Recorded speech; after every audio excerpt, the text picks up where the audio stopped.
আমার নাম আফরোজা।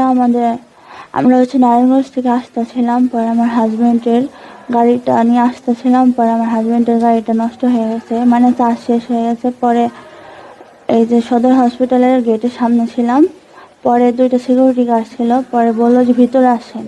আসার পরে অনেক কিছু জিজ্ঞেস করলো, পরে আমাদের দুজনকে আলাদা করলো, ওরে নিচতলায় রাখছে আর আমার দোতলায় নিয়ে গেছে।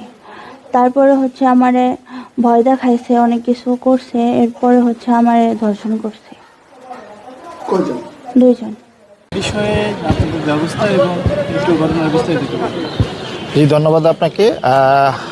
আপনি ঠিকই বলেছেন।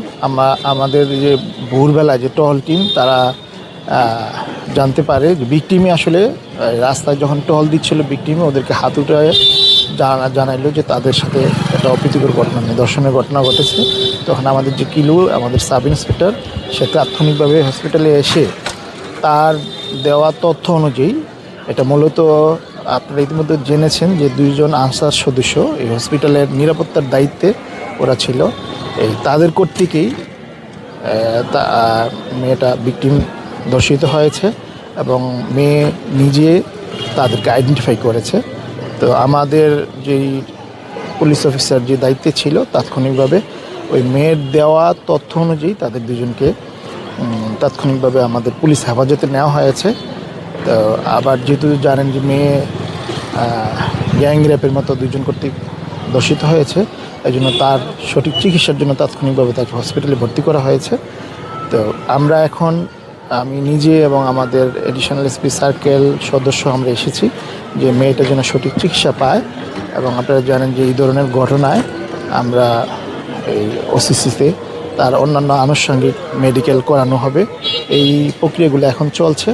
তো আমরা ভিকটিমের বাড়ি যতটুকু আমরা জানতে পেরেছি সিংগাইর, এবং তার নানার বাড়ি এখানে সদর থানা।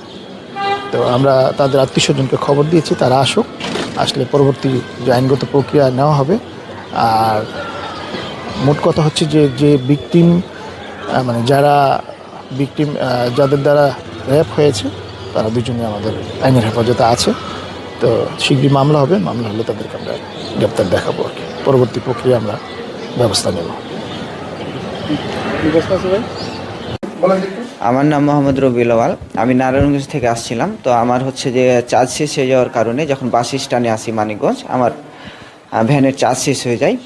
চার্জ শেষ হয়ে যাওয়ার কারণে আমি নিরাপদ স্থান ভেবে আমি যে হসপিটালে, সদর হসপিটালে যে আশ্রয় নেই। তো এখানে যে ডিউটি অফিসার ছিল, আনসার অফিসার আর কি, তারা